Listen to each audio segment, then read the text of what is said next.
दोस्तों, क्या आप भी अपना एक ऑनलाइन सेलिंग बिजनेस स्टार्ट करने का सोच रहे हो और आप कंफ्यूज हो रहे हो कि मैं किस प्रोडक्ट से ऑनलाइन सेलिंग स्टार्ट करूं जिससे मेरे को स्टार्टिंग से अच्छी सेल आने लग जाए और किस प्लेटफॉर्म से मेरे को स्टार्ट करना चाहिए, वहां पे मेरे को किन किन डॉक्यूमेंट की रिक्वायरमेंट होगी।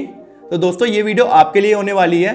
मैं इस वीडियो में आपको क्लियर कर दूंगा कि आपको किस प्लेटफॉर्म से ऑनलाइन सेलिंग स्टार्ट करना चाहिए और आपको किन किन डॉक्यूमेंट की रिक्वायरमेंट होगी और आपको किस प्रोडक्ट से स्टार्ट करना चाहिए कि आपको कम बजट में आपको काम हो जाए स्टार्टिंग से ही और अच्छी सेल आने लग जाए। तो हे गाइस, मेरा नाम है आलोक वसानी और मैं पिछले 5 सालों से ऑनलाइन सेलिंग कर रहा हूँ और ऑनलाइन सेलिंग करके मैंने अब तक 1.5 लाख से भी ज़्यादा कस्टमर को सर्व किया है, जिससे मैंने 7.5 करोड़ का टर्नओवर जनरेट किया। और मैंने इस जर्नी में काफ़ी सारे फेलियर देखे हैं और मैं अपने फेलियर लर्निंग से सिखाने वाला हूँ कि आप अपनी ऑनलाइन जर्नी कैसे स्टार्ट कर सकते हो। तो चलिए इस वीडियो को हम शुरू करते हैं। दोस्तों, हम जब भी ऑनलाइन सेलिंग स्टार्ट करने का सोचते हैं तो सबसे पहले माइंड में हमारे डाउट आता है कि हम किस प्रोडक्ट को वहाँ पे सेल करेंगे। तो पहली बात, आप अगर एक मैन्युफैक्चरर हो या तो आपके पास पहले से कोई स्टोर है तो आपको ये पार्ट स्किप करना है। आपको वही चीज़ सेल करना है जो भी आप मैन्युफैक्चरिंग कर रहे हैं, या तो आपके पास पहले से ही वो स्टोर है क्योंकि आपके पास एक कॉम्पिटिटर एडवांटेज है, आपके पास एक मैन्युफैक्चरिंग है जिससे आप उसको सही प्राइस में सेल कर सकते हो, और आपके पास एक स्टोर है जिससे आपका एक नेटवर्क बना हुआ मैन्युफैक्चरर का, होलसेलर्स का। तो मैं आपको यही सजेस्ट करूंगा कि आपका कोई भी प्रोडक्ट है, जैसे आप बेडशीट बेच रहे हैं या तो सॉल वगैरह बेच रहे हैं, आप उसी प्रोडक्ट को ऑनलाइन सेल करें। और आपको किस प्लेटफॉर्म में सेल करना है मैं आगे बताऊंगा। आप ये पार्ट थोड़ा स्किप करके आगे बढ़ सकते हैं। ये पार्ट उनके लिए होने वाला है जो कि कम बजट से अभी न्यू प्रोडक्ट सर्च कर रहे हैं। तो मैं आपको सबसे पहले ये सजेस्ट करूंगा, आप पहले अच्छे से प्रोडक्ट सर्च करें। सबसे पहले अपनी एक कैटेगरी फाइंड करें। तो कैटेगरी फाइंड करने के लिए मैंने एक प्लेलिस्ट बना रखी है, आप उसको आई बटन में चेक कर सकते हो।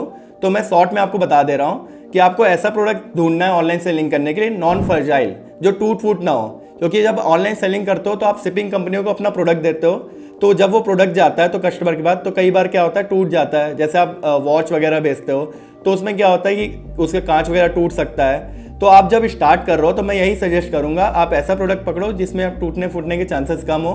दूसरी चीज़, आपको वहाँ पे वॉल्यूमेट्रिक वेट भी देखना है और नॉर्मल वेट भी देखना है। आपको 500 ग्राम से कम वेट वाला प्रोडक्ट उठाना है, क्योंकि आप अगर ऐसा कोई प्रोडक्ट उठा लेते हो कि 500 ग्राम से ज़्यादा है तो आपको 1 kg की शिपिंग लगती है। तो वहाँ पे आपको शिपिंग भी बचानी है क्योंकि आप यहाँ पे शिप करोगे प्रोडक्ट। तीसरा, आपको ऐसा प्रोडक्ट देखना है जो एवरी सीजन अवेलेबल हो। ऐसा ना हो कि सर्दियों का वो प्रोडक्ट है, आप गर्मी में उस प्रोडक्ट को सेल नहीं कर पा रहे हैं। और आपको ऐसा प्रोडक्ट देखना है जिसकी डिज़ाइन बार बार चेंज नहीं हो रही है। आपको अपने लिए ऐसा डिस्ट्रीब्यूटर, होलसेलर ढूंढने हैं जो वो प्रोडक्ट 12 महीने आपको अवेलेबल करा पाएँ। ऐसा भी कई बार होता है कि हम जाके प्रोडक्ट लेके आ गए और वो प्रोडक्ट हमको अच्छा खासा सेल होने लग गया, फिर हम उसी डिस्ट्रीब्यूटर या होलसेलर के पास जाते हैं तो वो बोलता है कि नहीं, ये सर ये वाला प्रोडक्ट तो अब बनना बंद हो गया है। तो उससे क्या होता है कि आपने जो प्रोडक्ट लिस्ट कर रखा है उसके ऊपर रिव्यू आ रखे हैं, तो अनफॉर्चुनेटली आपको वो प्रोडक्ट हटाना पड़ता है। तो आपको ये चीज़ ध्यान रखना है कि एवरी सीजन अवेलेबल हो वो प्रोडक्ट आपका, और जिससे आप ले रहे हो वो आपको 12 महीने वो प्रोडक्ट अवेलेबल करा सके।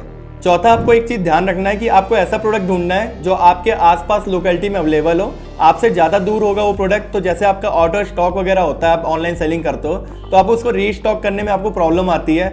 अगर आपने कहीं बहुत दूर से आपका प्रोडक्ट मंगाया, ट्रांसपोर्ट में अटका 5-6 दिन, तो क्या होगा कि आपकी इन्वेंट्री ऑर्डर स्टॉक्स होने लगेगी, जिससे क्या होगा आपके काफ़ी सारे कस्टमर के लॉस होंगे। और उससे क्या होगा, कई सारे मार्केट प्लेस आपको सपोर्ट नहीं करते, आपकी लिस्टिंग डाउन कर देते हैं। और इसमें आपको ये ध्यान रखना है, स्टार्टिंग में जब आप सेल कर रहे हो तो वेरिएशन प्रोडक्ट से आप बचें। तो क्या होगा कि आप वेरिएशन में क्या होता है, रिटर्न होने के चांसेस होते हैं। आपने भेजा साइज वेरिएशन, जैसे आपने शूज़ भेजा, किसी को M साइज आ रही, किसी को L साइज आ रही, तो आपने L साइज भेजा, उसको M साइज आ रही, तो बार बार रिटर्न होगा।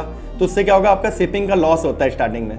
तो आप यहाँ पे कलर वेरिएशन रख सकते हो, बट साइज वाइज वेरिएशन रखने से बचें स्टार्टिंग में। और अगला मेरा सजेशन होगा कि आप जिस भी प्रोडक्ट की सेलिंग स्टार्ट करने का सोच रहे हो तो आपको उसका टाइम चेक करना है, टोटल एड्रेसेबल मार्केट, कि उसका मार्केट साइज कितना बड़ा है, उसमें कितने डिमांड है, उस कैटेगरी में कितने सेलर्स हैं। तो आपको इस चीज़ों को चेक करना है अच्छे से। तो आई बटन में आपको मैं अपना वीडियो दे रहा हूँ, तो उस वीडियो में आपको मैंने डिटेल में बताया हुआ है कि आपको कैसे किस कैटेगरी को फाइंड करना है, प्रॉपर पूरा डिटेल में प्रोडक्ट रिसर्च के बारे में है। तो आप वहाँ जाके चेक कर सकते हो। और आपको मिड रेंज का अपना एक प्रोडक्ट फाइंड करना है जिससे आपको कम बजट से आप सेलिंग स्टार्ट कर पाओ। और आपको यहाँ पे प्रोडक्ट की क्वालिटी को मस्ट रखना है। प्रोडक्ट को क्वालिटी रेट के चक्कर में आपको डाउन नहीं करना। कई बार क्या होता है कि कई होलसेलर कम रेट में उस कम क्वालिटी का प्रोडक्ट बेच रहे होते हैं, तो आपको प्रोडक्ट क्वालिटी मस्ट रखनी है। क्योंकि ऑनलाइन सेलिंग में आपका जब प्रोडक्ट पहुँचता है तो अगर कस्टमर को वहाँ पे क्वालिटी का 19-20 लगता है तो वो रिटर्न कर देता है। तो यहाँ पर अगर क्वालिटी अच्छी होगी तो आपका रिटर्न आने के चांसेस कम हो जाएंगे। देन इसमें अगला है कि आपको किस प्लेटफॉर्म से ऑनलाइन सेलिंग स्टार्ट करना चाहिए। तो यहाँ पे काफ़ी सारे लोगों का क्वेश्चन आता है कि मैं ड्रॉप शिपमेंट कर लूँ, कि रीसेलिंग करूँ, कि सोशल सेलिंग करूँ, कि फेसबुक इंस्टाग्राम से मैं ऑनलाइन सेलिंग कर सकता हूँ कि नहीं कर सकता हूँ, अपनी वेबसाइट बना के अपनी सेलिंग करना स्टार्ट कर दूँ, कि मैं मार्केट प्लेस से स्टार्ट करूँ। तो स्टार्टिंग में मेरा सबको सजेशन ये रहता है कि आप मार्केट प्लेस से ऑनलाइन सेलिंग स्टार्ट करें, क्योंकि मार्केट प्लेस का खुद का एक कस्टमर बेस है। तो जब आप वहाँ से सेलिंग स्टार्ट करते हो, जैसे अमेजॉन, फ्लिपकार्ट, मीशो में, तो उनका खुद का एक ट्रस्ट वैल्यू है। तो वहाँ पे ऑलरेडी लोग वहाँ पे उन प्रोडक्ट को सर्च कर रहे हैं। तो जब आप वहाँ पे थोड़ी बहुत भी ऐड चलाते हो तो आप कम बजट में अच्छे खासे कस्टमर उठा सकते हो और धीरे धीरे आप अपना ब्रांड बिल्ड करते हो और अपनी वेबसाइट में उनको ट्रांसफ़र करते हो। तो आप डायरेक्टली अगर सोशल सेलिंग या तो आप अपनी वेबसाइट से स्टार्ट करोगे, तो वेबसाइट में क्या होगा कि आपको पहले उसकी अच्छी खासी मार्केटिंग करनी पड़ेगी, गूगल ऐड चलाना पड़ेगा, फेसबुक, इंस्टाग्राम में ऐड चलाने पड़ेंगे। तो इससे क्या होगा, आपका काफ़ी सारा बजट स्टार्टिंग में लगेगा। और अगर आप ड्रॉप शिपमेंट कर रहे हो तो यहाँ पे क्या होगा कि आपके पास आपका इन्वेंट्री का कंट्रोल नहीं होगा, क्वालिटी कंट्रोल नहीं होगा, आप किसी और के प्रोडक्ट को सेल कर रहे हो, बाद में आपको ब्रांडिंग का इशू आ जाएगा। तो इससे अच्छा होगा कि आप अपना खुद का एक प्रोडक्ट बनाएं, उसमें एक वाइड लेबलिंग करें, खुद का ब्रांड एस्टेब्लिश करें, क्योंकि आप एक लॉन्ग टर्म के हिसाब से अपना बिजनेस सोच रहे हो। तो एक ड्रॉप शिपमेंट थोड़ा सा एक शॉर्ट टर्म बिजनेस कहलाता है। आप यहाँ पे बहुत सारा ऐड में बजट स्पेंड करते हो और वहाँ पे कंपटीशन भी धीरे धीरे बढ़ता जा रहा है ड्रॉप शिपमेंट में, तो धीरे धीरे आपका मार्जिन बहुत कम हो जाता है। तो यहाँ पे यही सही रहेगा कि आप अपना खुद का प्रोडक्ट एक फाइंड करें और वहाँ पे उसमें थोड़ा वाइट लेबलिंग करें, एक नाम सोचें, अपना ट्रेडमार्क कराएं। उसमें ट्रेडमार्क आने में टाइम लगता है, 8 से 9 महीना, कई बार 1 साल लग जाता है। तो उसका वेट करें और स्टार्टिंग से ही आप सेलिंग स्टार्ट कर दें, उसमें प्रोडक्ट में वाइट लेबल करेंगे और धीरे धीरे आप जब होलसेलर से जब प्रोडक्ट लेंगे तो आप मैन्युफैक्चरिंग भी कर सकते हो उसको बाद में। तो उससे क्या होगा, आपके पास अच्छा खासा क्वालिटी कंट्रोल हो जाएगा और आप अपनी वेबसाइट में भी ट्रैफिक भेज सकते हो। जब आप ई कॉमर्स पे सेलिंग करते हो तो आप अपने रिव्यू कार्ड वगैरह भेज सकते हो, वहाँ पे आप अपना धीरे धीरे ब्रांडिंग करोगे तो लोग वेबसाइट में भी आएंगे आपके।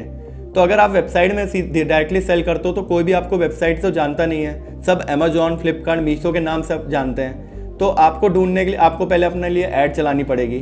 तो यहाँ पे एक डिसएडवांटेज होता है। तो मेरा सजेशन यही है कि आप अमेजॉन, फ्लिपकार्ट, मीशो जैसे मार्केट प्लेस में स्टार्ट करो। तो अब यहाँ पे आपको क्वेश्चन आ रहा होगा कि मैं इन प्लेटफॉर्म में कैसे रजिस्टर करूँ, क्या क्या डॉक्यूमेंट मेरे को रिक्वायरमेंट होगा और किन किन चीज़ों का रिक्वायरमेंट होगा। तो यहाँ पे ज़्यादा कुछ डॉक्यूमेंट रिक्वायरमेंट नहीं होता है। यहाँ पे आपको नॉर्मल एक GST नंबर चाहिए होता है। तो यहाँ पे आपको GST निकलवाने का कोई कॉस्ट नहीं आता। आप डायरेक्टली gst.gov.in में जाके अपना GST रजिस्टर कर सकते हो और आप 1000 रुपये में किसी भी कंसल्टेंट से या तो किसी वकील से आप अपना GST निकलवा सकते हो। तो यहाँ पे मेरे को काफ़ी सारे लोगों पे क्वेश्चन आता है कि मैं बिना GST तो ऑनलाइन सेलिंग कर सकता हूँ। तो हाँ, आप ऑनलाइन सेलिंग कर सकते हो बिना GST के भी, पर यहाँ पे काफ़ी सारे रिस्ट्रिक्शन है। आप अपनी वेबसाइट में सेल कर सकते हो और आप मार्केट प्लेस में जब सेल करोगे तो वहाँ पे आपको सिर्फ बुक्स वगैरह ऐसे कुछ कैटेगरी है, वहाँ पे सिर्फ सेल कर सकते हो और आप सिर्फ अपने स्टेट में सेल कर पाओगे। आप स्टेट के बाहर सेल करोगे तो आपको GST मैंडेटरी हो जाता है वहाँ पे। तो आपको GST लेना कोई इतना बड़ा झंझट नहीं है। आप नॉर्मली GST की वेबसाइट में जाके GST रजिस्टर कर सकते हो और आप एक लीगल बिजनेस कर रहे हो लॉन्ग टर्म के हिसाब से, तो मैं तो आपको यही सजेस्ट करूंगा आप GST जरूर रजिस्टर करवाएं। और आपको यहाँ पे ऑनलाइन सेलिंग करने के लिए और चीज़ों, जैसे आपको एक मोबाइल नंबर और ईमेल एड्रेस लेना है। आप अपना एक ईमेल एड्रेस यूज करें जिससे आपको जो भी वहाँ पे मेल वगैरह आते हैं, और आप एक न्यू मोबाइल नंबर यूज करें जिससे आपको ई कॉमर्स से रिलेटेड कोई भी कस्टमर को क्वेरी आती है या तो ई कॉमर्स प्लेटफॉर्म से कॉल आती है तो आपको दिक्कत ना होगी, आगे जाके आप अपने को कस्टमर केयर को बैठा सकते हैं।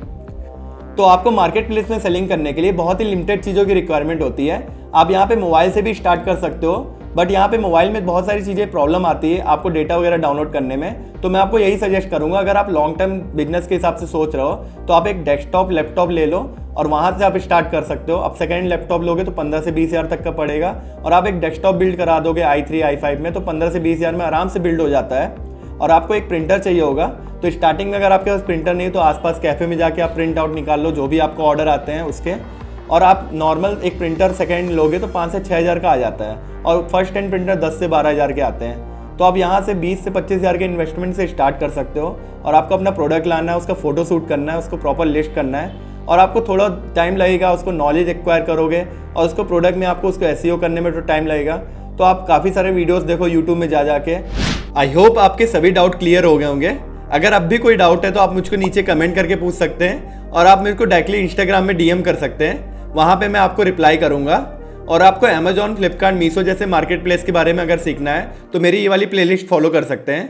मेरी वीडियो यहाँ तक देखने के लिए बहुत बहुत धन्यवाद।